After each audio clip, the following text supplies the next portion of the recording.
Hello, welcome back my dear students. Today we are going to discuss a very important topic, angle of repose. हम लोग friction की बात कर रहे हैं। हमने फ्लैट सरफेस पे देख लिया फ्रिक्शन कैसे काम करता है, एंगल ऑफ फ्रिक्शन जैसी चीजों की बात कर ली, काइनेटिक स्टैटिक फ्रिक्शन या लिमिटिंग फ्रिक्शन की बात कर ली। आज हम लोग देखेंगे इंक्लाइन प्लेन पे फ्रिक्शन कैसे एक्ट करता है जब कोई बॉडी रुकी हुई है या मूव कर रही है, जस्ट अबाउट टू मूव है। तो आज के और एक क्वेश्चन मैंने आपको होमवर्क में दिया है जेई मेंस का, आपने उसका मेरे को आंसर बताना है। तो हेडिंग लगाते हैं आज के लिए एंगल ऑफ रिपोज।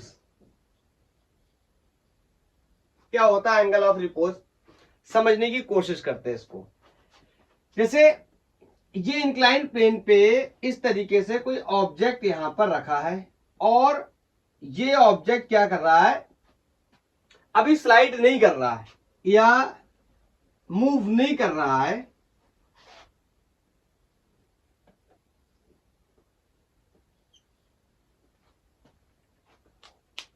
ये इंक्लाइन प्लेन पे एक ऑब्जेक्ट रखा है जिसका मास कोई क्या है, एम है। और आपको पता है, जैसे मैं अगर एग्जांपल के लिए बोलूं तो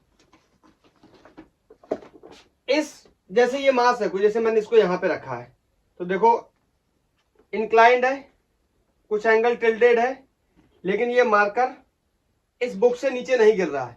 बोलो, मैंने और उठाया और उठाया और उठाया, अभी भी देखो नहीं गिर रहा है, अभी भी नहीं गिर रहा है। देखो अब मूव करना शुरू कर दिया। समझे समझे मैं क्या बताने की कोशिश कर रहा हूं? मतलब ये एंगल थीटा इतना एंगल होना चाहिए ताकि ये ऑब्जेक्ट स्लाइड करना शुरू कर दे, जस्ट अबाउट टू स्लाइड की कंडीशन में आ जाए। ऐसे एंगल को हम एंगल ऑफ रिपोज के नाम से जानते हैं। मतलब the minimum value of angle on inclined plane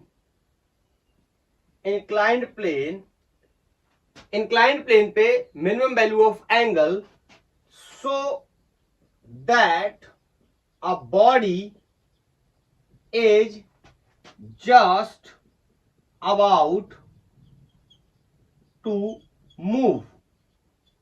clear?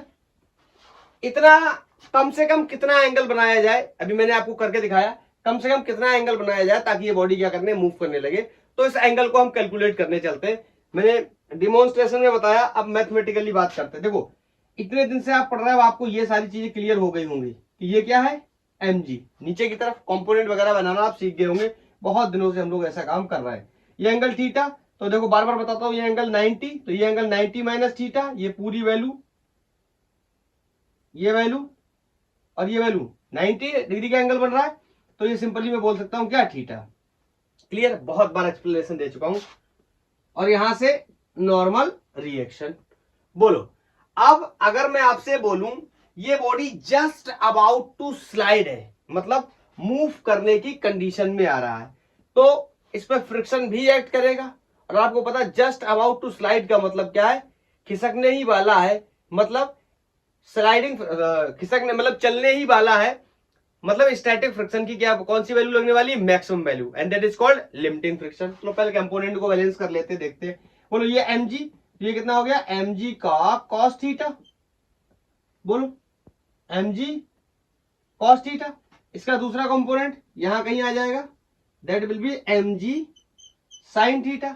बोलो अब अगर ये ब्लॉक नीचे की तरफ स्लाइड करने की कोशिश करेगा, मैं बोल नहीं रहा हूं स्लाइड करेगा, तो ऊपर की तरफ एक फ्रिक्शन आने वाला है, that is called limiting friction, जिसको हम fs मैक्स के नाम से जानते हैं। बोलो, और अभी ये ब्लॉक एक्चुअल में मूव नहीं कर रहा है, जस्ट अबाउट टू स्लाइड है, मूव करने वाला। जस्ट अबाउट टू वर्ड का यूज सिर्फ इसलिए किया जाता है ताकि हम यहां पे क्या लगा सके, लिमिटिंग फ्रिक्शन लगा सके। ठीक है, तो सारी चीजों को बैलेंस कर लेते हैं और देखते हैं। तो मैं आपसे यहां पे बोल सकता हूं कि एफ एस मैक्स को कौन बैलेंस कर लेगा, mg साइन थीटा। बोलो चल नहीं रहा, चल रहा होता तो कहते ये ले जा रहा है, ये रोक रहा है, बराबर मास टाइम्स ऑफ एक्सीलरेशन। बोलो ये ले जा रहा है माइनस ये रोक रहा है, बहुत कुछ करेंगे। इतनी बात क्लियर है ना, कोई डाउट तो नहीं? ओके, वर्टिकल इक्विलिब्रियम देख लो, तो बताओ एम को कौन बैलेंस कर लेगा, mg cos थीटा। बोलो, तो यहां पे मैं कह सकता हूं एन की वैल्यू क्या हो गई, mg cos theta. Normal reaction की वैल्यू बोलो कितनी हो गई। अब बताओ, आपको पता है कि जो फ्रिक्शन है या स्टैटिक फ्रिक्शन है, ये लॉ ऑफ लिमिटिंग फ्रिक्शन के अंदर हमने पढ़ाई करी थी। लॉ ऑफ स्टैटिक फ्रिक्शन नहीं, लॉ ऑफ लिमिटिंग फ्रिक्शन में mu times of normal reaction, बोलो यहां क्या लगा दिया, S coefficient of static friction will be equal to mg sin theta, और म्यू एस नॉर्मल रिएक्शन की वैल्यू, ये कहीं भी लिख लो यार, अब तो नॉर्मल रिएक्शन की वैल्यू निकालना आपके लिए बहुत कॉमन हो जाना चाहिए, इतनी बार हम लोग कर चुके हैं। बोलो न्यूटन लॉ मोशन में भी कर रहे थे, फ्रिक्शन में भी कर रहे हैं, तो यहां पे लिख लिया mg cos theta will be equal to mg sin theta. Clear है, ये mg से mg मर गया, और यहां पे देखो ये हो गया mu S will be equal to sin theta upon cos theta, और ये हो गया हमारा tan theta is equal to mu S. याद आया, याद आया, प्रीवियस लेक्चर में हम लोगों ने बात करी थी किसकी, एंगल ऑफ फ्रिक्शन की। आज हम बात कर रहे हैं एंगल ऑफ रिपोज की, और दोनों ही कंडीशन में आपने देखा होगा कि एंगल ऑफ फ्रिक्शन और एंगल ऑफ रिपोज की वैल्यू क्या आई है, सेम आई है, और कितनी आई है, म्यू एस के बराबर ही आई है। फिर मैंने आपको यहां पे एक बात और बताई थी, मैंने कहा था कि अगर बॉडी चलने लगे तो हम इसको रिप्लेस कर देंगे tan theta is equal to mu K से। बहरहाल टेक्निकली तो पूरी तरीके से ये बात सही नहीं है, लेकिन क्वेश्चन अगर एज्यूम कर रहा है कि coefficient of static friction and kinetic coefficient of the kinetic friction both are equal, then we can use tan theta equal to tan theta will be also equal to mu K. मतलब अगर question में उसने बोल दिया है कि coefficient of friction, वो बोल ही नहीं रहा है, स्टैटिक लिमिटिंग काइनेटिक कुछ नहीं बोल रहा है, इसका मतलब सिंपल म्यू बोल रहा है, तो बोलो वो कौन सा हो सकता है, वो काइनेटिक फ्रिक्शन भी हो सकता है, वो स्टैटिक फ्रिक्शन भी हो सकता है, तो हम सिंपली क्या यूज कर लेंगे, म्यू। रिमेंबर असलियत में तो क्या होता है आपको पता है, स्टैटिक फ्रिक्शन के कोफिशिएंट की वैल्यू काइनेटिक फ्रिक्शन के कोफिशिएंट से क्या होती है, ज्यादा। ये बात हम लोग लेक्चर फर्स्ट में भी डिस्कस कर चुके हैं। किसी चीज को अगर खींचना हो और चलाना हो तो सिंपली कौन ज्यादा आसान है, चलाना। आपसे कहा जाए आप एक बार किसी ऑब्जेक्ट को खींचने में ज्यादा दिक्कत होगी या चलाने में ज्यादा दिक्कत होगी, मतलब ज्यादा फोर्स किस कंडीशन में लगाना पड़ेगा, ऑफ कोर्स उसके मोशन को स्टार्ट करने में ज्यादा फोर्स लगाना पड़ेगा। क्यों, क्योंकि आपको पता है लिमिटिंग फ्रिक्शन की वैल्यू सेल्फ एडजस्टेबल होती है, तो वो अपनी वैल्यू को बढ़ाता रहता है, जबकि काइनेटिक फ्रिक्शन की वैल्यू सेल्फ एडजस्टेबल नहीं होती है, उसकी वैल्यू क्या होती है, कांस्टेंट होती है। काइनेटिक फ्रिक्शन कांस्टेंट होता है, लेकिन स्टैटिक फ्रिक्शन क्या होता है, सेल्फ एडजस्टेबल होता है। तो coefficient of static friction is also self adjustable, और उसकी मैक्सिमम वैल्यू को हम क्या बोलते हैं, म्यू एस के नाम से जानते हैं, coefficient of limiting friction. Clear है, तो हम ऐसे करके इन चीजों का क्या कर लेंगे, यूज कर लेंगे। मतलब सिंपली हम कह सकते हैं कि angle of repose will be equal to mu. अगर क्वेश्चन की डिमांड है तो हम कह सकते हैं म्यू के और म्यूज क्या होंगे, बराबर, या क्वेश्चन हमें बताएगा कुछ ना कुछ, उसके बारे में हम डिस्कस कर लेंगे।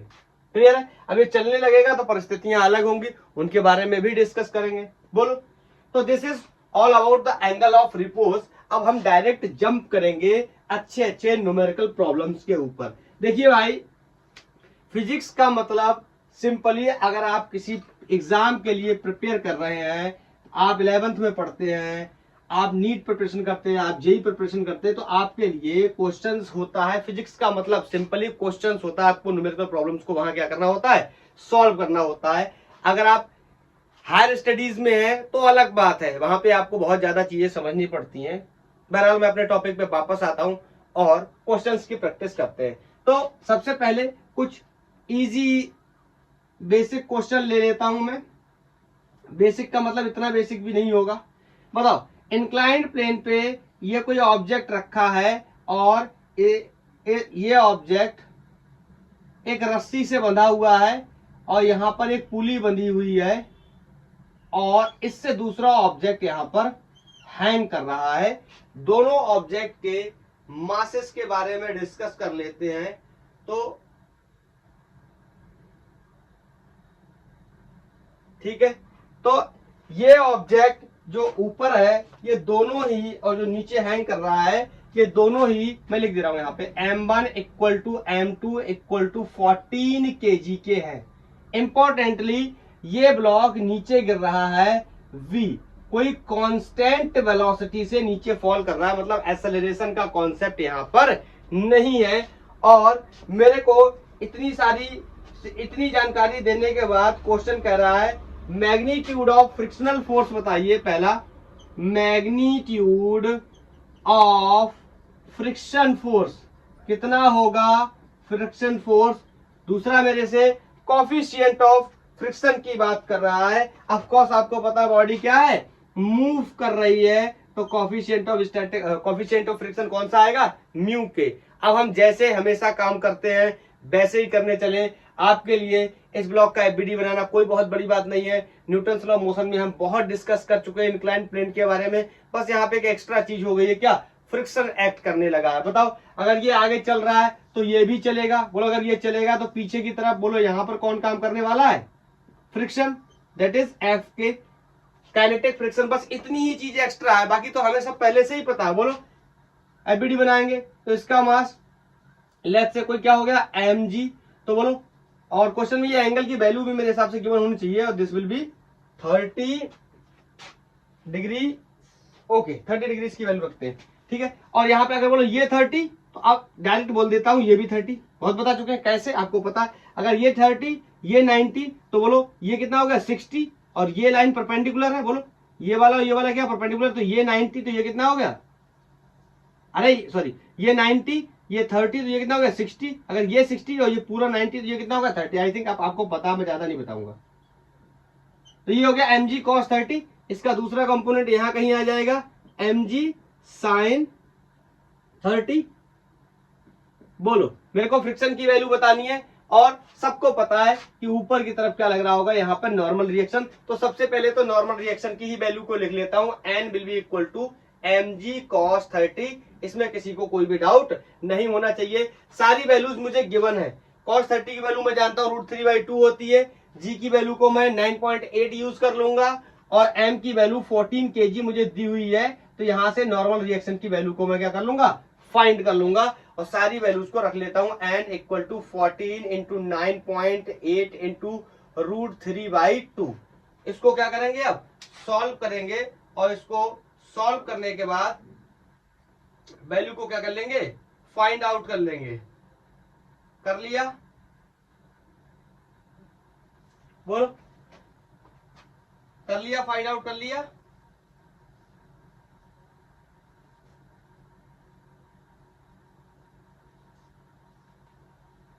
ठीक है, कोई भी वैल्यू आएगी निकाल लेंगे, बाद में देख लेंगे। अब बताओ मैं आपसे बोलूं, इसका अगर हमें बनाना हो, एफबीडी बना लिया हमने, अब बताओ इसके मोशन के बारे में लिखना हो, तो बोलो कौन सा फोर्स, इसको ब्रेक करेंगे यहां से, बोलो क्या करेंगे, हम दोनों की बात कर लेते हैं, जैसे इसकी भी बात करनी पड़ेगी, इसकी भी बात करनी पड़ेगी। तो नीचे की तरफ इसका क्या लग रहा होगा, वेट, बोलो बोलो बोलो बोलो, वैल्यू कितनी है 14, तो 14g लिख ले रहा हूं। ऊपर की तरफ क्या लग रहा होगा, टेंशन, तो इसका एफबीडी बनाया, तो बोलो ये कितना हो जाएगा, tension will be equal to 14g। इसमें किसी को कोई डाउट नहीं होना चाहिए। क्यों, आप कहोगे सर ये नीचे लेके जा रहा है, लेकिन भैया कांस्टेंट वेलोसिटी के साथ जा रहा है, एक्सेलरेशन नहीं है। चलो आपकी मर्जी पूरी कर देता हूं, ये 14g से लेके जा रहा है, माइनस टेंशन क्या कर रहा है, रोक रहा है, बराबर मास टाइम्स ऑफ एक्सेलरेशन। तो मास कितना है 14, एक्सेलरेशन है नहीं क्योंकि वेलोसिटी क्या है कांस्टेंट, तो t इक्वल टू क्या हो गया 14g। मुझे एक बात पता चल गई, टेंशन की वैल्यू कितनी है। अब इस ब्लॉक की बात कर ले रहा हूं, तो बोलो कि क्या कहूंगा, ये ब्लॉक में टेंशन आगे लेके जा रहा है, बोलो बोलो बोलो, रोकेगा कौन, दो लोग मिलकर रोकेंगे, एफ के भी रोकेगा और mg sin 30 भी रोकेगा। तो मैंने माइनस का साइन लगा लिया और ब्रैकेट में लिख लिया मैंने एफ के प्लस mg sin 30, दोनों मिलकर रोक रहे हैं। बोलो फिर से यहां लिखने जाऊंगा, मास टाइम्स ऑफ एक्सेलरेशन, फिर से ये 0 हो जाएगा क्योंकि इस ब्लॉक में भी एक्सेलरेशन नहीं है, ये कांस्टेंट वेलोसिटी से चल रहा है, तो ऑफ कोर्स ये भी कांस्टेंट वेलोसिटी से चल रहा होगा। तो बोलो यहां से टेंशन मेरे को निकालना क्या, एफ के। ओके, तो मल्टीप्लाई कर देता हूं पहले, T minus F K minus mg sin 30 will be equal to 0। F K को निकालना है, एफ के को उधर ले चलते हैं, t minus mg sin 30 will be equal to F K. इधर जाके प्लस का हो गया। अब सारी वैल्यूज मुझे पता है, यहां पे रख लेता हूं, ये t की वैल्यू पहले से मैंने क्वेश्चन में फाइंड आउट कर रखी, 14g m दोनों में सेम है तो इसको क्या लिख लेता हूँ 14G। साइन 30 की वैल्यू कितनी होती है, हाफ होती है। ये आ गई एफ के की वैल्यू। अभी आप यहाँ पे सॉल्व कर लोगे और सॉल्व करने के बाद मैं यहाँ पे लिख देता हूँ एफ के। तो इसको सॉल्व करना कोई बहुत बड़ी बात नहीं है। ये 7 बचा, ये 14 है तो कितना हो जाएगा 7G। बोलो, तो ये जी की वैल्यू आप 9.8 डाल दोगे तो यहाँ पे डायरेक्ट आंसर की वैल्यू यहाँ पे लिख दे रहा हूं। तो एफ के की वैल्यू 68.6 न्यूटन के आसपास आ जाएगी। ठीक है, आप सॉल्व करके देख लेना, आपको पता चल जाएगा। ठीक है, अब दूसरा है फ्रिक्शन की वैल्यू बताओ, सॉरी कॉफिशिएंट ऑफ फ्रिक्शन की वैल्यू बताओ। ये तो और भी आसान है। बोलो एफ के को क्या लिख सकता हूं, mu K times of normal reaction. Normal reaction की वैल्यू मुझे पहले से पता है। बोलो, या मैं कह सकता हूं कि मुझे एफ के की वैल्यू पता है, मैंने यहां निकाल रखी कितनी 68.6 will be equal to mu K मुझे निकालना है। और देखो इन सबको सॉल्व करोगे। ठीक है यार, अब यहाँ पे थोड़ा सा मुझे कैलकुलेशन से आप लोग बचा लिया करो ना, ताकि मैं ज्यादा क्वेश्चन लगवा पाऊं। अब इस मैथमेटिक्स को सिंपली सॉल्व करना है, इसमें और कोई रॉकेट साइंस नहीं है। तो मैं यहाँ पे डायरेक्ट अब आंसर लिख दे रहा हूँ, ये 0.58 के आसपास आ जाएगा। ठीक है, 0.58 आ जाएगा। आप सॉल्व करके देख लेना, आपको पता चल जाएगा। क्लियर है? तो ये हमारा पहला क्वेश्चन था। ऐसा हमने कोई, आप कहोगे सर आपने तो कहा था नॉर्मल क्वेश्चन लेते हैं। सर ये तो मुझे कहीं से नॉर्मल लगा ही नहीं, यही कठिन लग रहा है। बिल्कुल भी कठिन नहीं है, आप स्टेप बाय स्टेप फॉलो करो। क्वेश्चंस में देखो, एफबीडी बनाना आपको आना चाहिए। अगर एफबीडी आपने नहीं बनाया है या नहीं बनाना आता है, तब ये सब लेक्चर आपके काम के नहीं है। तो आप जाके मेरा पहले न्यूटन्स लॉ ऑफ मोशंस के सारे लेक्चर कंप्लीट करिए। देखिए फ्रिक्शन क्या है, फोर्स है, लेकिन फ्रिक्शन तब पढ़ेंगे ना हमें जब फोर्स के बेसिक कॉन्सेप्ट पता है। तो पहले न्यूटन्स लॉ ऑफ मोशन आप क्लियर करो, उसके बाद इसको पढ़ो। अगर आपने नहीं पढ़ा, अगर आपने पढ़ा तो दैट्स ओके, बहुत अच्छी बात है। नेक्स्ट क्वेश्चन मेरे से बोल रहा है कि फिर से मैंने एक इंक्लाइंड प्लेन बनाया है और इस इंक्लाइंड प्लेन पे मैंने पुली, सॉरी हाँ, फिर से मैंने क्या कर रखा है, दो मासेस को बांध के रखा है। ठीक है, और यहां पे इस तरीके से मैं बना लेता हूं। ये यहां पर मेरे पास एक मास है कोई, इसको फिर से मैंने इसको पुली के ऊपर रस्सी बांध करके इस तरीके से लटकाया है। ठीक है, इनके अपने कोई मासेस होंगे, अभी इनकी वैल्यू लिख लेंगे हम लोग। तो पहले जरा फोटो सही से बना लेता हूं। बोलो, ठीक है, रस्सी सेम है, आपको ये कॉन्सेप्ट पता है। जब तक रस्सी सेम रहेगी तब तक टेंशन क्या रहेगा, सेम। ये कोई 2 kg का ब्लॉक है, क्लियर है, और ये कोई 5 kg का ब्लॉक है। इंपॉर्टेंट बात ये है, इस बार ये ए एक्सेलरेशन से नीचे गिर रहा है, तो बोलो ये भी ए एक्सेलरेशन से आगे जाएगा। बोलो क्लियर है? तो मेरे को बताना है find acceleration of system. Acceleration of system के बारे में मुझे बताना है। और दूसरा मेरे को बताना है कि टेंशन इन स्ट्रिंग कितना होगा, टेंशन इन स्ट्रिंग कितना होगा।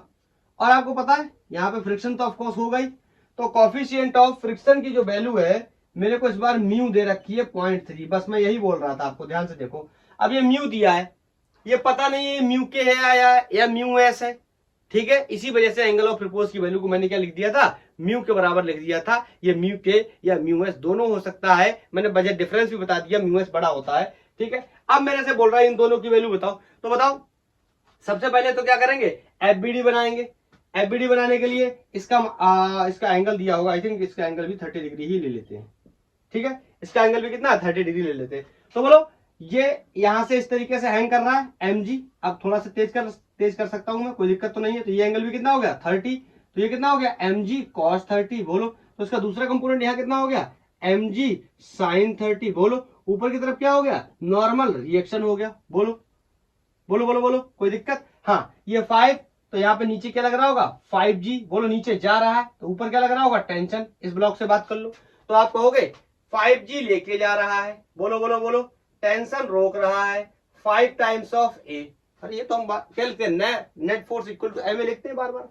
बोलो, अब यहां से टेंशन भी नहीं पता है, एक्सेलरेशन भी नहीं पता है, तो सॉल्व नहीं कर सकते क्योंकि टेंशन भी पूछा गया, एक्सेलरेशन भी पूछा गया। ठीक है, अब इस ब्लॉक से बात कर लेते हैं। बोलो, इस ब्लॉक से बात करेंगे। मैं बोलता हूँ ब्लॉक से बात कर लो, एफबीडी बनाने का मतलब ब्लॉक से बात कर लो। यहां से कट कर लिए तो बोलो टेंशन लग रहा होगा, tension always act away from the body. तो बोलो कौन लेके जा रहा होगा, ऑफ कोर्स टेंशन। बोलो, टेंशन लेके जा रहा होगा। वैसे तो टेंशन इंटरनल फोर्स से कभी लेके नहीं जा सकता, यही तो खास बात है। हमने इसको इंटरनल रहने कहा दिया, रस्सी को काट दिया। आपको अगर सर रस्सी को काट दिया तो टेंशन जीरो हो गया। बॉडी पे लगने वाले सारे फोर्सेस का डिस्कशन करते हैं हम एफबीडी के अंदर। अब इतना मेच्योर हो चुके हैं हम पढ़ते पढ़ते। क्लियर? तो बोलो ये लेके जा रहा है। अब बताओ, जैसे ही ये ब्लॉक ऊपर चलेगा, जैसे ही ये ब्लॉक ऊपर चलेगा तो पीछे की तरफ कौन लगेगा? ऑफ कोर्स फ्रिक्शन लगेगा। बोलो एफ के लगेगा, काइनेटिक फ्रिक्शन लगेगा। तो बोलो ये दोनों मिलके क्या कर रहे होंगे? रोक रहे होंगे। तो फिर से मैंने लिख दिया एफ के प्लस एम जी साइन 30 दोनों मिलकर रोक रहे होंगे, will be equal to mass times of acceleration. Mass क्या है? ए। एक्सीलरेशन ए होगा। मास क्या है? 2 एक्सीलरेशन ए होगा। ये तो सब पता है ना, रस्सी सेम है। बोलो तो टेंशन सेम होगा। गिर रहा है, अगर ये ए से गिर रहा है तो ये भी ए से आगे जाएगा। क्लियर? ये सब हम, अगर आपको इन सब में भी दिक्कत होती है तो आप मेरा न्यूटन्स लॉ ऑफ मोशन के पहले लेक्चर कंप्लीट कर लो, कोई दिक्कत नहीं। अब बताओ क्या कर सकते हैं? यहाँ पे एक चीज और कर सकते हैं कि नॉर्मल रिएक्शन की बारे में डिस्कस कर सकते हैं। तो नॉर्मल रिएक्शन की वैल्यू यहाँ पे कितनी आ गई? M G sine sorry M G cos 30। अरे वर्टिकल इक्विलिब्रियम देखो, ये इसको बैलेंस कर लेगा। देखो थोड़ा सा मेरा टेढ़ा बन गया, वो अलग बात है, लेकिन ये इस डायरेक्शन में आना चाहिए था। ठीक है, अब तुम समझ चुके हो, इतने समझदार तुम हो। बोलो अब क्या कर सकते हैं? इसकी वैल्यू को अंदर मल्टीप्लाई करके फिर देखो टेंशन को एलिमिनेट वगैरह कर लेंगे, फिर देखते हैं क्या होता है। F K minus M G sine 30 will be equal to 2a। बोलो अब इस इक्वेशन के साथ अगर कंपेयर करें तो 5g minus T will be equal to ma। बोलो अच्छा एक काम और कर लेते हैं, यहाँ पे एफ के की वैल्यू को पहले एक्सपोज कर लेते हैं। आपको पता है एफ के की वैल्यू कितनी हो जाएगी? Mu K times of normal reaction minus M G sine 30 will be equal to 2a। बोलो तो यहां से टेंशन की value minus sorry tension minus mu K की वैल्यू हाँ म्यू के या म्यू की वैल्यू मुझे यहाँ पे दे रखी कितनी है? 0.3। तो क्या मैं लिख लूं? लिख लेता हूं, चलो कोई बात नहीं। तो यहाँ पे लिख लिया मैंने कितना? 0.3। और नॉर्मल रिएक्शन की वैल्यू ये हो गई, तो कितनी हो गई? M G cos 3। हाँ एक चीज का मुझे इसमें ध्यान रखना चाहिए था कि इसमें मासेस दोनों क्या है? डिफरेंट है, अलग अलग हैं। तो दोनों ब्लॉक्स पे ये जो है ना, यहाँ पर M1 M2 हमें करना चाहिए था। ये क्या है? मास। तो इसको मैंने मास लिख लिया है, चलो ठीक ही है। दूसरे को मैंने एक्सपोज कर ही दिया 5 से, तो कोई दिक्कत नहीं है। और यहाँ पे हो गया minus M G sine 30 will be equal to 2a। तो अब इस इक्वेशन के साथ कंपेयर कर लेते हैं, तब यहां से क्या हो जाएगा? टेंशन एलिमिनेट हो जाएगा और यहां पे क्या बच जाएगा? 5g। बोलो करके बता दूं क्या? 5g minus tension will be equal to 5a। बोलो तो यहां से देखोगे कि टेंशन से टेंशन क्या हो गया? एलिमिनेट। यहाँ कितना बचा? 5g minus. अब वैल्यू भी रखना शुरू कर देता हूं। इसकी वैल्यू कितनी है? 2। g की वैल्यू कितनी ले लूं? g की वैल्यू आई थिंक 10 ले लूं तो ही ज्यादा बेहतर है, आसान रहेगा थोड़ा सा सॉल्व करने में। वैसे इसमें कैलकुलेशंस ज्यादा हो जाएंगे, वरना जी की वैल्यू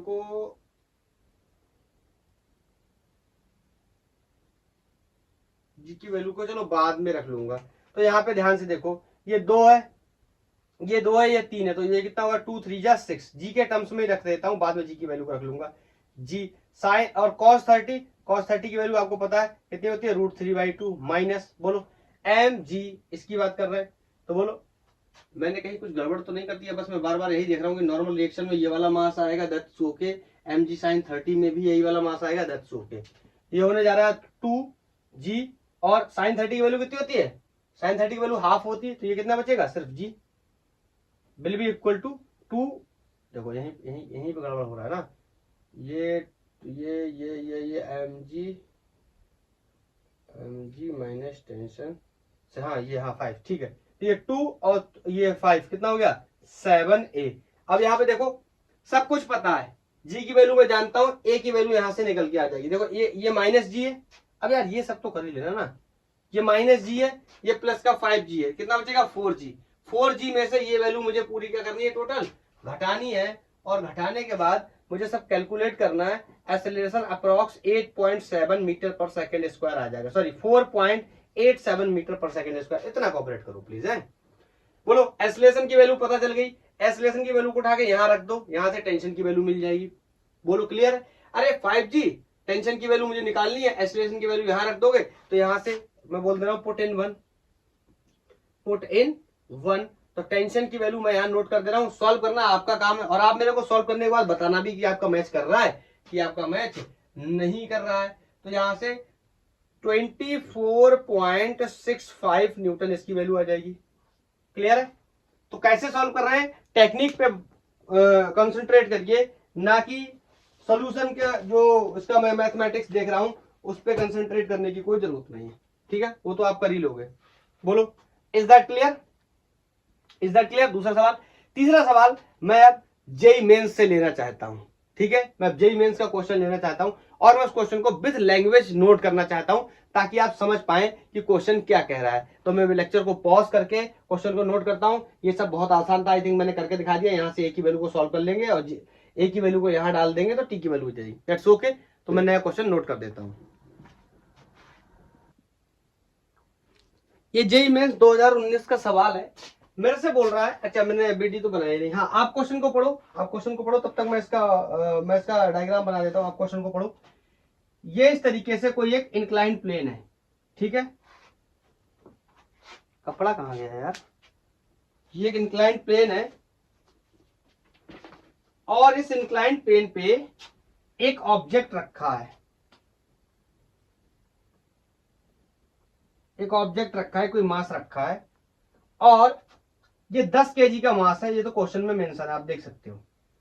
और यहां से ये 30 डिग्री के एंगल पे बना हुआ है और मेरे से बोल रहा है कि इधर फोर्स लग रहा है कोई 3 न्यूटन और इधर फोर्स लग रहा है कोई एफ। ठीक है, 30 नहीं है, 45 डिग्री का एंगल है। 45 कर देता हूं उसको। हाँ, देखो बोल रहा है अ 10 KG block a mass of 10 kg kept on the rough horizontal plane। Rough का मतलब फ्रिक्शन लगाना, इस वजह से बोल रहा है। एज शोन इन फिगर मैंने बना दिया। अब force of 3 Newton is applied, इसीलिए मैंने क्वेश्चन की लैंग्वेज को लिखा और कोई बात नहीं। 3 न्यूटन का फोर्स अप्लाई किया गया ऑन द ब्लॉक। आप देख रहे हो कहां? लोअर साइड में, नीचे की तरफ। ठीक है, the coefficient of static friction between the plane and body is this. Mu S की वैल्यू हमें गिवन है, that's okay. What should be the minimum force F such that the block does not move downward. मतलब समझे? मतलब ये है कि इसकी मिनिमम वैल्यू कितनी होनी चाहिए इस फोर्स की ताकि ये ब्लॉक नीचे की तरफ स्लाइड ना करे। मतलब चलेगा नहीं ब्लॉक, लेकिन जस्ट अबाउट टू मूव वाली कंडीशन में तो आएगा ही ना, तभी तो हम फ्रिक्शन की बात कर पाएंगे। बोलो, तो जल्दी से पहले कंपोनेंट बना लेते हैं। बोलो, ये क्या हो गया? mg। तो ये क्या हो गया? mg cos 45। बोलो, तो इधर आ गया mg sin 45। इन सब चीजों में तो बिल्कुल भी दिक्कत नहीं होनी चाहिए। ऊपर की तरफ आ गया नॉर्मल रिएक्शन। बोलो, अब मेरी बात को ध्यान से सुनना। जब ये ब्लॉक डाउनवर्ड स्लाइड करने की कोशिश करेगा तो बताओ, देखो जस्ट अबाउट टू मूव वाली कंडीशन में तो आएगा ही ना।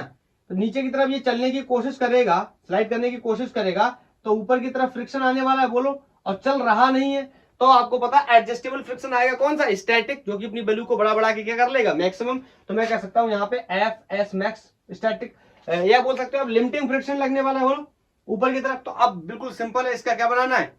एफबीडी बना के सारे फोर्सेस को क्या करना है? देखना है, बैलेंस करना है, क्या करना है। बोलो, चल नहीं रहा है ऑफकोर्स। बोलो, इक्विलिब्रियम में है तो क्या कर लेते हैं? बैलेंस ही कर लेते हैं। देखो ये बार बार मेरा टेढ़ा हो जाता है, समझ रहे हो ना? ये थोड़ा सा गलत बनता है मेरे से।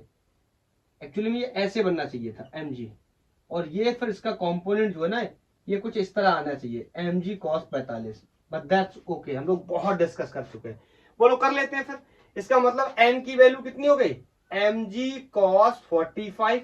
m की वैल्यू मुझे पहले से पता है 10, g की वैल्यू क्वेश्चन ने कहा है 10, cos 45 √2।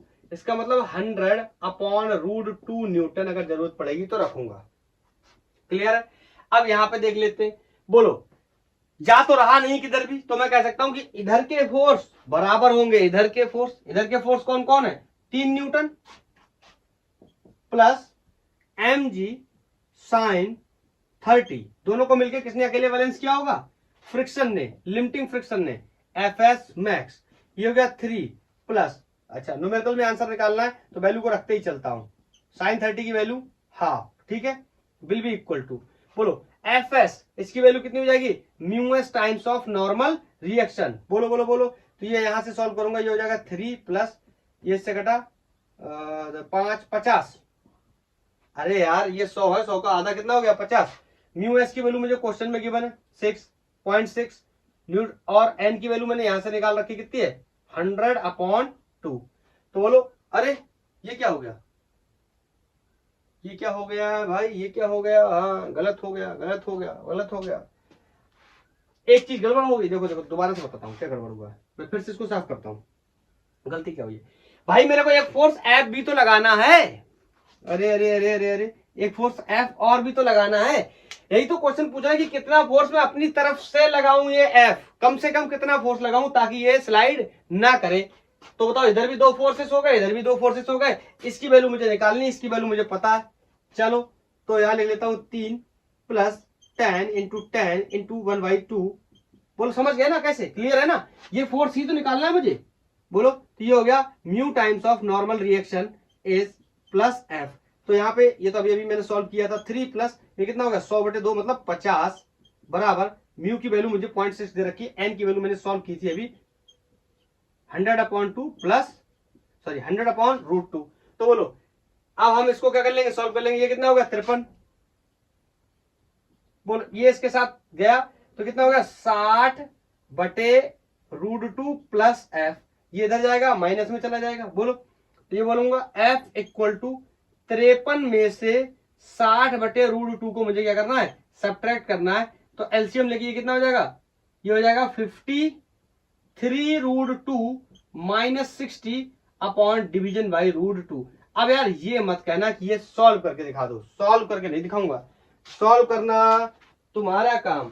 और सॉल्व करने के बाद इस एफ की वैल्यू कितनी आएगी, 32 Newton, 32 Newton.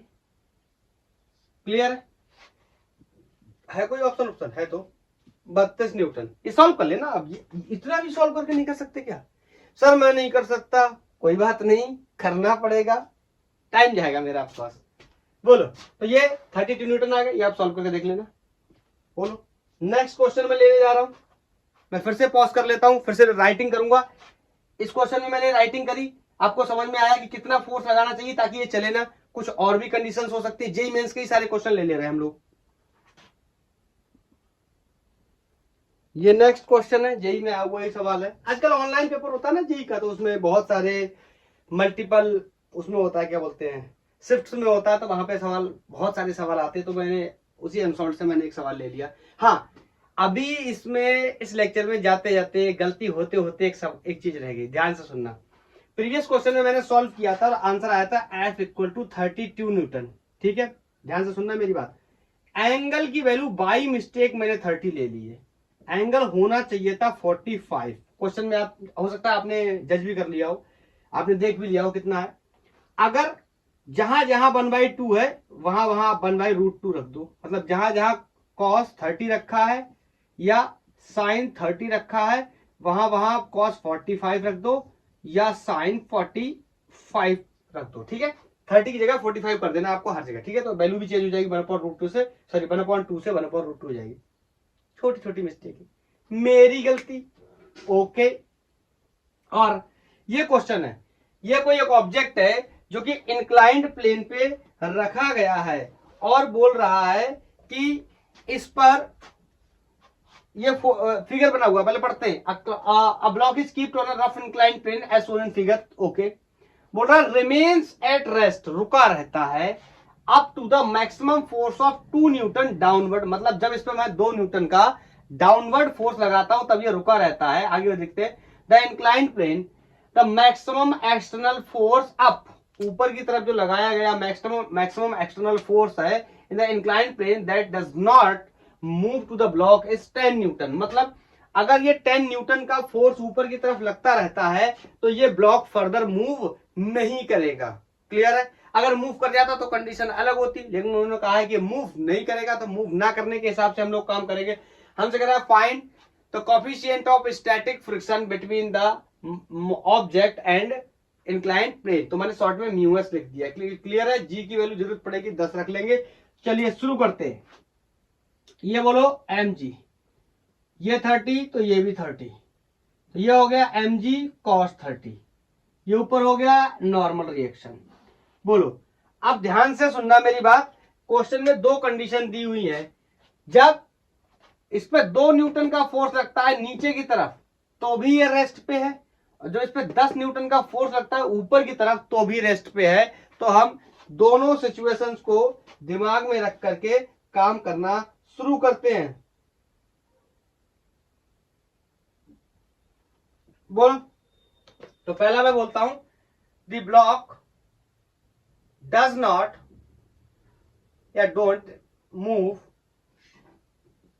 On incline plane. कब? एक एक करके बात कर लेते हैं। पहले 2 न्यूटन की बात कर लेते हैं, फिर 10 न्यूटन की बात कर लेंगे। बोलो। Up to the maximum force, up to the maximum force 2 newton down. मतलब अब 2 न्यूटन के हिसाब से ही सारी कहानी हम लोग करने वाले हैं। बोलो। तो थोड़ी देर के लिए ये 10 वाला फोटो में पिक्चर से हटा देता हूं, 10 वाला फोर्स पिक्चर से हटा देता हूं। बोलो 2 के हिसाब से काम कर रहा हूं। तो बोलो 2 न्यूटन क्या कर लेगा? ऑफ कोर्स इसको क्या करेगा? बैलेंस करेगा। तो बाकी सारी चीजें क्लियर है। बोलो नीचे की तरफ 2 न्यूटन का फोर्स लग रहा है, मतलब स्लाइड क्या करने की कोशिश करेगा? ब्लॉक नीचे की तरफ स्लाइड करने की कोशिश करेगा। तो ऊपर की तरफ कौन आ जाएगा? बोलो लिमिटिंग फ्रिक्शन, एफएस मैक्स, क्योंकि ये स्लाइड तो कर नहीं रहा। तो बोलो, और ये mg cos 30 मैंने यहां बनाया था, आप तो बिल्कुल याद हो गया है सर, बिल्कुल फ्रेम में आ गया है। यहाँ कोई आ जाएगा क्या? mg sin 30। तो बताओ कौन कौन है? 2 लोग हैं। कौन कौन? 2 न्यूटन और mg sin 30 को मिलकर कौन बैलेंस कर लेगा? FS max. आपको पता है एफएस मैक्स की वैल्यू निकालनी पड़ेगी, that will be mu times of normal reaction. आपको पता है नॉर्मल रिएक्शन की वैल्यू निकालनी पड़ेगी। इससे बेहतर मैं यहीं पे बैलेंस कर लेता हूं पहले से ही। तो एन की वैल्यू हो गई mg cos 30। बोलो इसमें किसी को कोई भी डाउट नहीं होना चाहिए। बोलो, और मैं बाकी का इक्वेशन बना लेता हूं। बोलो अगर इस ब्लॉक की बात करूं, कंडीशन पहले से लिखी हुई है, तो बताओ mg sin 30 प्लस 2 न्यूटन को एफ मैक्स बैलेंस कर लेता है, और एफ मैक्स की ही value mu S times of normal reaction होती है। तो mg sin 30 plus 2 will be equal to mu S. Normal reaction की वैल्यू कितनी हो गई? mg cos 30। बोलो क्लियर? मेरे हिसाब से इसमें किसी को कोई भी दिक्कत नहीं होनी चाहिए। बोलो is that clear? Is that clear? अब दूसरी कंडीशन को सेटिस्फाइड करते हैं। बोलो यहां से आंसर अपना शुरू हो गया। The block does not move on inclined plane up to the maximum force of 10 Newton. बोलो कितना फोर्स लगा हुआ है? 10 न्यूटन। और कहां? Up direction. बोलो 10 न्यूटन कहां? Up the plane. बोलो 10 newton up the plane. Clear है? तो बताओ क्या करूं? नया, देखो आपको बार बार फोटो बनाना है। मैं यहां से 2 न्यूटन को हटा देता हूं, और यहां पे अब अपना 10 न्यूटन क्या कर देता हूं? मेंशन कर देता हूं। क्लियर है? तो अब मैं एफबीडी बनाने जाऊंगा, या सारी चीजों को लिखने जाऊंगा। देखो एम की वैल्यू तो यही आने वाली है, तो चेंज होगी नहीं। बोलो क्लियर है? क्लियर है? तो मैं कह सकता हूं क्या, इस बार अब जब ऊपर की तरफ फोर्स लगेगा तो ये फ्रिक्शन ऊपर की तरफ ना आकर के कहां आएगा? नीचे की तरफ, एफएस मैक्स। मेरे हिसाब से किसी को भी कोई दिक्कत इसमें नहीं होनी चाहिए। इसका मतलब मैं कह सकता हूं कि 10 न्यूटन किस किस के बराबर होगा? This plus this. Last time मैंने कोई गलती तो नहीं करी? नहीं, ठीक है। बोलो तो मैं लिख सकता हूं mg sin 30 plus fs max will be equal to 10 newton. Given value है, या तो कभी कभी ये पूछता था, आज के केस में क्या है? ये गिवन वैल्यू है। बोलो अब यहीं पे मैं इस एफ मैक्स या लिमिटिंग फ्रिक्शन की वैल्यू को एक्सपोज कर देता हूं। तो mg sin 30 plus mu times of normal reaction होता है, म्यू एस हो जाएगा। नॉर्मल रिएक्शन की वैल्यू फिक्स है कितनी? mg cos 30, यहां पर भी हमने मेंशन भी की हुई है। mg cos 30 will be equal to 10। अब देखो यहां से म्यू की वैल्यू हमें क्या करनी है? निकालनी है। तो ज्यादा कैलकुलेशन करने के बजाय अगर हम इतना कैलकुलेशन करने की कोशिश करें इसको सॉल्व करें। तो अब इस पिक्चर को हटा देता हूँ, इस पिक्चर का मेरे लिए कोई काम नहीं बचा, दोनों केसेस मेरे हो गए। तो यहाँ पे अब मेरे को सॉल्व करना है। बोलो, तो अगर सारी वैल्यूज को रखने की कोशिश करें तो अगर इस इक्वेशन को ध्यान से देखो तो ये क्या है, mg cos from equation 1 2 solve. अब तो यार सॉल्व करना है, सॉल्व करने में मेरे हिसाब से इसमें तुम्हें कोई दिक्कत नहीं मुझे। प्रॉब्लम क्या है, मास नहीं दिया है, प्रॉब्लम यही तो, मास नहीं दिया। मास दिया होता तो यहीं से हम सॉल्व कर लेते, म्यू की वैल्यू निकाल लेते, एम की वैल्यू रख देते, सारी वैल्यूज हमें पता ही होती, लेकिन मास नहीं दिया तो ऐसे सॉल्व नहीं कर सकते। फ्रॉम इक्वेशन 1 और 2 से अलग तरीके से काम करना पड़ेगा। बताओ, यहाँ मास की वैल्यू नहीं पता है लेकिन साइन 30 की वैल्यू पता है, ये कितनी है mg, तो कितना हो जाएगा mg/2। क्या कोई दिक्कत है, mg/2 बोलो, +2 विल बी इक्वल टू, ये कितना होगा μs mg cos 30। तो यहाँ पे μs की वैल्यू तो पता नहीं है, तो निकालना है cos, सॉरी हाँ mg cos 30, m की वैल्यू पता नहीं, तो बोलो cos 30 की वैल्यू कितनी जाएगी, √3/2। तो ये हो गया √3/2 cos 30 की वैल्यू, m की वैल्यू m नहीं पता है, g की वैल्यू ऐसे रख लेता हूं। बोलो कुछ यहां से m की वैल्यू फिर नहीं पता है, ऐसा नहीं करते, ऐसा करते ना, इसको इधर भेज देते, फिर इसके साथ इक्वेशन बना के एलिमिनेट करने की कोशिश करते।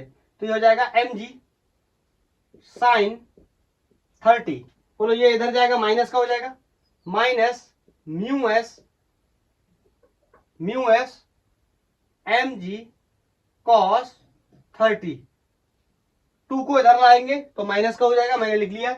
अब इस इक्वेशन को कैरी करते हैं इसके नीचे, फिर देखते हैं mg sin 30 माइनस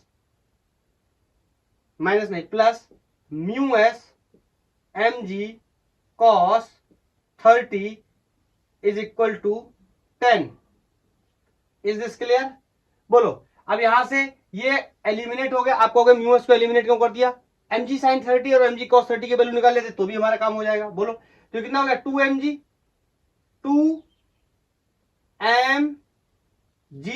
और cos 30 की वैल्यू तो सबको पता ही है ना, तो कितना लिख देंगे, 2mg sin 30। बोलो ये प्लस का 10 है, ये माइनस का 2, कितना बचेगा 8। बोलो ये डिवाइड लगाऊंगा तो कितना बचेगा 4। तो देखो mg sin 30 की वैल्यू मुझे पता चल गई, कितनी आ गई 4 आ गई। तो अगर mg sin 30 की वैल्यू को मैं यहां रख दूं, ये कितनी है 4, तो ये जुड़ के कितना हो जाएगा 6। तो इसका मतलब दूसरी वैल्यू भी पता चल जाएगी। मैं लिख दे रहा हूं फ्रॉम इक्वेशन 2। तो बताओ इक्वेशन, सॉरी नहीं, फ्रॉम इक्वेशन 1, फ्रॉम इक्वेशन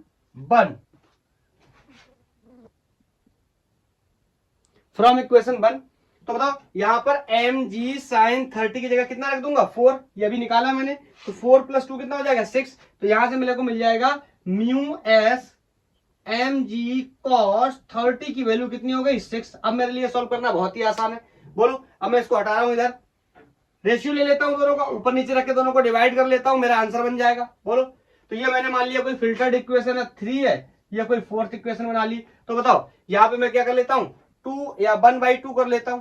तो यहाँ पे हो गया mg sin 30 is equal to 4 और mu times of mg cos 30 is 6। बोलो दोनों को डिवाइड कर लिया, तो डिवाइड करने से क्या होगा, mg से mg एलिमिनेट हो जाएगा, ये यहां से क्या होगा साइन अपॉन कॉस, तो ये हो गया 1/μ, और ये कितना हो गया tan 30, और ये कितना हो गया 2/3। अरे डिवाइड कर रहे हैं, इतना आपको पता होना चाहिए ना, डिवाइड कर रहे हैं तो mg से mg एलिमिनेट हो गया, यहाँ कितना बचा 1/μ sin 30 अपॉन cos 30 कितना होगा tan 30। इसको किया तो 4/6 का मतलब कितना होगा 2/3। मुझे निकालने की इसकी म्यू की वैल्यू, इसको इधर ले जाता हूं, इसको इधर ले जाता हूं। बोलो तो ये इधर आएगा तो पलट के उल्टा हो जाएगा, तो कितना हो जाएगा 3/2 tan 30 will be equal to mu. बोलो कोफिशिएंट ऑफ फ्रिक्शन की वैल्यू मेरे को यहां से निकालनी, बहुत ही आसान है, मेरे लिए तो सॉल्व हो चुका है। tan 30 की वैल्यू 1/√3 होती इंटू म्यू, इससे ये मरा तो यहाँ ऊपर क्या बच जाएगा √3। बहुत बार बता चुका हूं, इसकी पावर कितनी होती है 1, ये कितना है 1/2, तो इसको मैं 2 बार लिख सकता हूँ 1/2, 3 की पावर 1/2, 3 की पावर 1/2। आपको पता बेसिस आर सेम, तो हम गुणा में क्या करते हैं, घातों को जोड़ लेते हैं, पावर स्क्वायर कर लेते हैं, तो 3/2 will be equal to mu. ये मेरे को पता चल गया कोएफिशिएंट ऑफ स्टैटिक फ्रिक्शन की वैल्यू कितनी आने वाली है, और यहां से मेरा ऑप्शन बी सही हो गया। बोलो, is this clear? Is this clear? एक मेरे को और बहुत ही इंटरेस्टिंग क्वेश्चन कराना है, मैं लेक्चर को पॉज करके क्वेश्चन को नोट कर लेता हूं। ये नेक्स्ट क्वेश्चन है, ये क्वेश्चन भी जेई में आया हुआ क्वेश्चन है और बहुत ही इंटरेस्टिंग क्वेश्चन है। ये मेंस 2020 में आया था, ठीक है।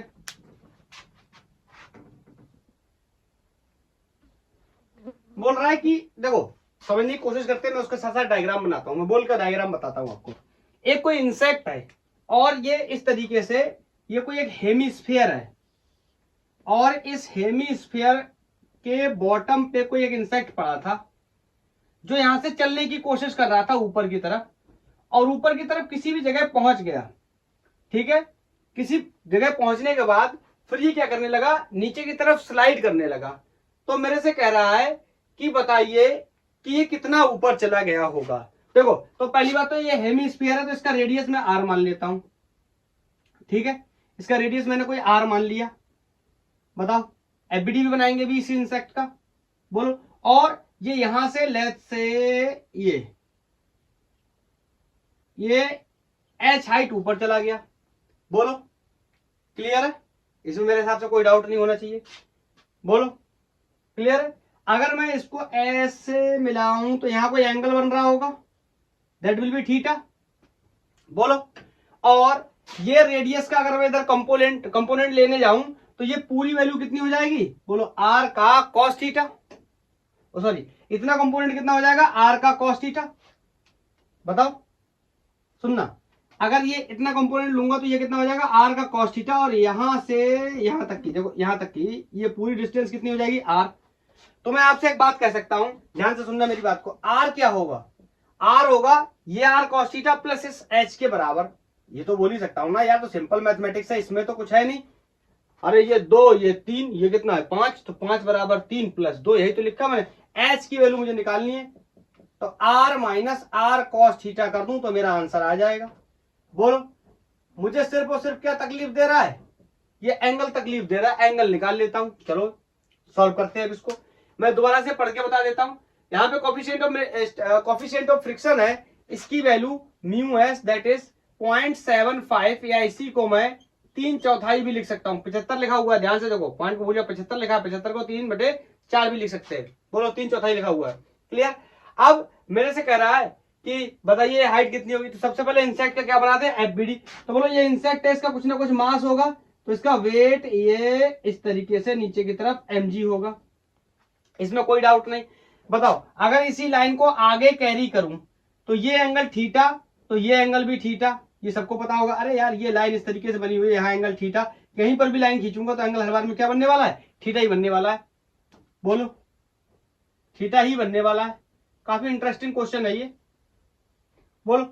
और बाकी फोर्सेस वगैरह देख लेता हूं, तो बताओ यहां पर इस तरीके से, क्योंकि कर्व सरफेस है तो नॉर्मल रिएक्शन कैसा लगेगा, परपेंडिकुलर होता है, बोलो। तो रेडियस के अलोंग लग जाएगा, अरे नॉर्मल रिएक्शन परपेंडिकुलर फोर्स होता है, तो परपेंडिकुलर, बोलो इस हेमी स्फीयर में परपेंडिकुलर कौन होता है, रेडियस, सर्कमफेरेंस का, तो ये रेडियली ऊपर की तरफ लग जाएगा, बोलो। तो इसके ऑफकोर्स 2 कंपोनेंट बना लेंगे, ये ऊपर की तरफ नॉर्मल रिएक्शन लग गया, रेट के 2 कंपोनेंट, तो इधर आ गया कोई mg का cos 30, सॉरी 30 कहां से लिख दिया मैंने, cos 30 नहीं, cos थीटा, थीटा ही तो पता करना है, बोलो।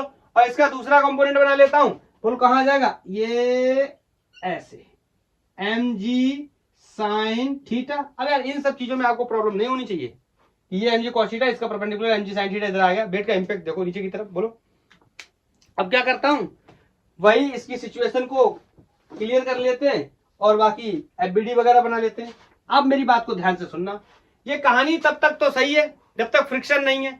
अब अगर फ्रिक्शन है तो जैसे ही ये कीड़ा नीचे की तरफ स्लाइड करेगा, बोलो यहां तक पहुंचता है, यहां तक चढ़ जाता है, फिर ये नीचे खिसकने लगता है, तो जैसे ही नीचे खिसकेगा यहां पर मैं फोर्स लगाऊंगा, दैट इज बोलो लिमिटिंग फ्रिक्शन। मैं मान रहा हूं भी खिसक नहीं रहा है, मतलब खिसक नहीं रहा है, मतलब स्लाइड नहीं कर रहा है, तो बताओ ऊपर की तरफ फोर्स कौन आएगा, लिमिटिंग फ्रिक्शन, बोलो एफ एस मैक्स, और क्लियरली मुझे दिखाई दे रहा है, बताओ, बोल के बताओ, बोल के बताओ, एफ एस मैक्स को बोलो कौन बैलेंस कर लेगा?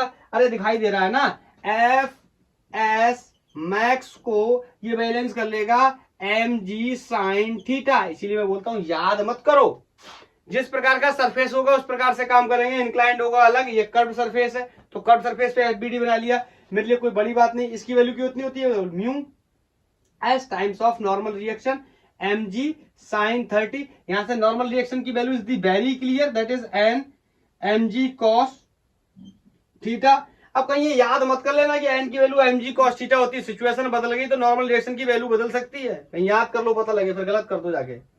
ये हो गया म्यू एस, ये तो मुझे दिया ही है क्वेश्चन में, ये तो मुझे दिया गया है क्वेश्चन में, और इसकी वैल्यू कितनी है 0.75, या मैं इसी को 3/4 लिख सकता हूं, जानबूझ के लिख रहा हूं ऐसा, अभी आगे चल के आपको बताऊंगा।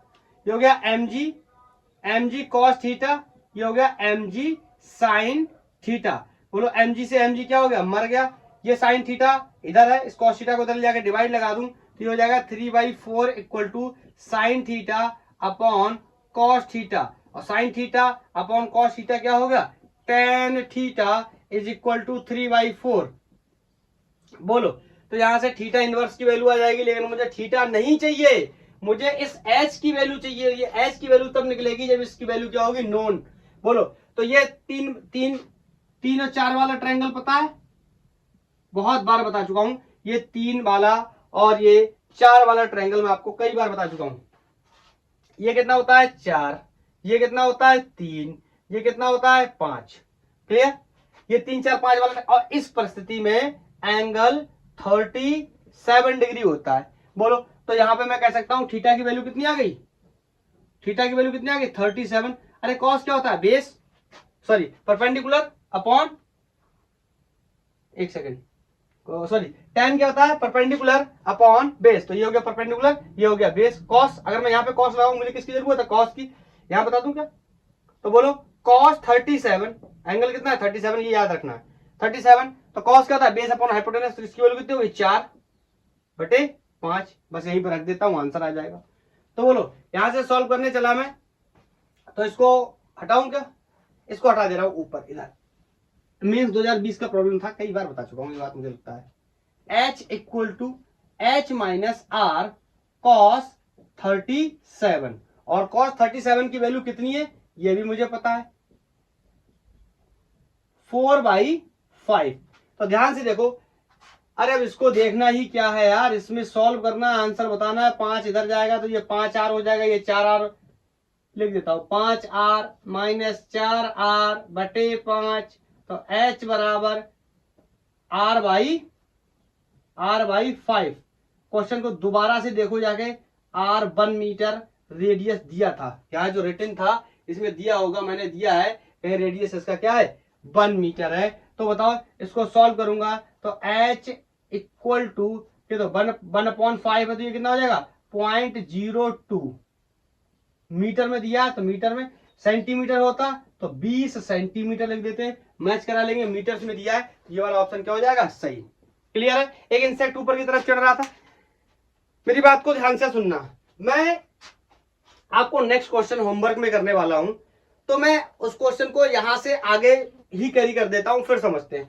बोलो, अगर ये यहां से लेट्स से लुढ़क गया होता, फिसल गया होता, कुछ हो गया होता, मेरे से पूछता यहां से यहां तक जाने में कितना टाइम लगेगा, या यहां से यहां जाने में क्या वेलोसिटी रही होगी, ऐसा कुछ भी तो पूछ सकता है। तो अब ये क्वेश्चन फिर सिर्फ फ्रिक्शन के कॉन्सेप्ट से सॉल्व नहीं होगा, फिर हमें काइनेमेटिक्स की इक्वेशंस की हेल्प लेनी पड़ेगी। v equal to u plus a t, s equal to u t plus half a t square, या b square minus c square equal to 2as जैसी चीजों का इस्तेमाल करके हमें कंबाइंड मोशन को या कंबाइंड सिचुएशन को देखना पड़ेगा, उस हिसाब से हम कैरी करेंगे। तो मैं आपको एक क्वेश्चन होमवर्क में देने वाला हूं, और ये क्वेश्चन जेईई मेंस 2020 में आया हुआ है, तो मैं बोर्ड पे क्वेश्चन को नोट कर देता हूं, आप उसको नोट करना और उसका कमेंट में आंसर मेरे को बताना।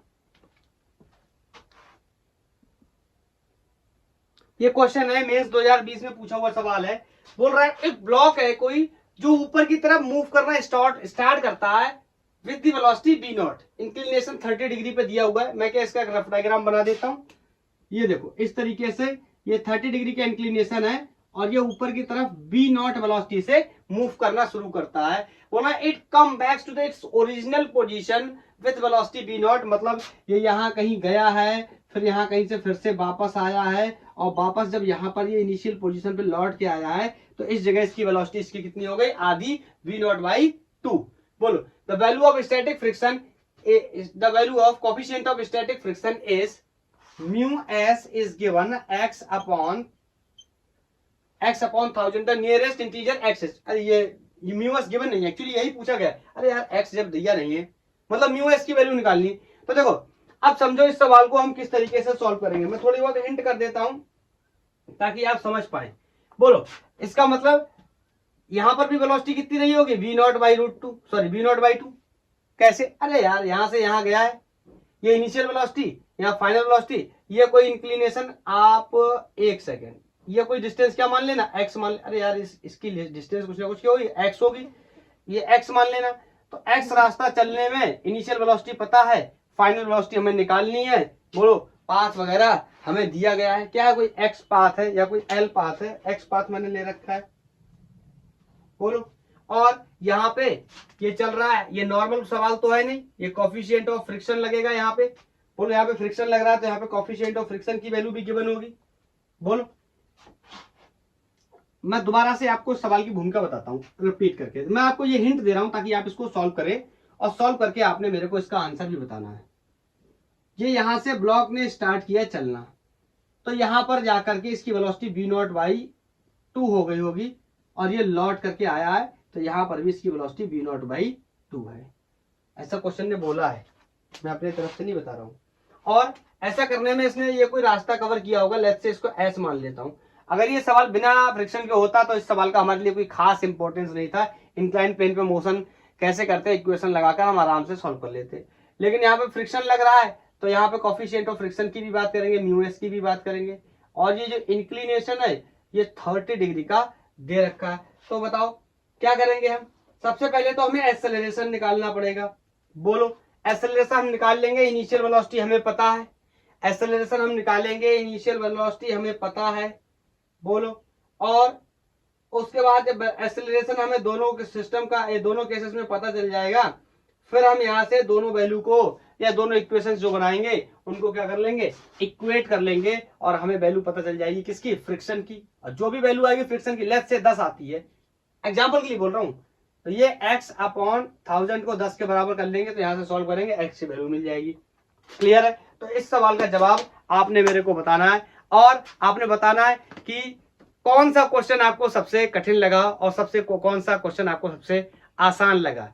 और ये बिल्कुल भी नहीं बोलना है कि सर ये जो होमवर्क में दिया है ये सबसे कठिन है, ये मिक्स्ड प्रॉब्लम है, क्योंकि मैं काइनेमेटिक्स की पढ़ाई करवा चुका हूं, हम इक्वेशन ऑफ मोशन वगैरह सारी चीजों की बात कर सके, उनका सब कॉन्सेप्ट हम क्लियर कर चुके हैं। तो उसको मैं यहाँ पे मिक्स करके आपके लिए छोड़ के जा रहा हूँ। आप यहाँ फ्रिक्शन का भी कॉन्सेप्ट लगाएंगे, उसके बाद में वो वाला भी कॉन्सेप्ट लगाएंगे और आंसर मेरे को बताएंगे। तो आज के लिए इतना ही, थैंक यू, धन्यवाद।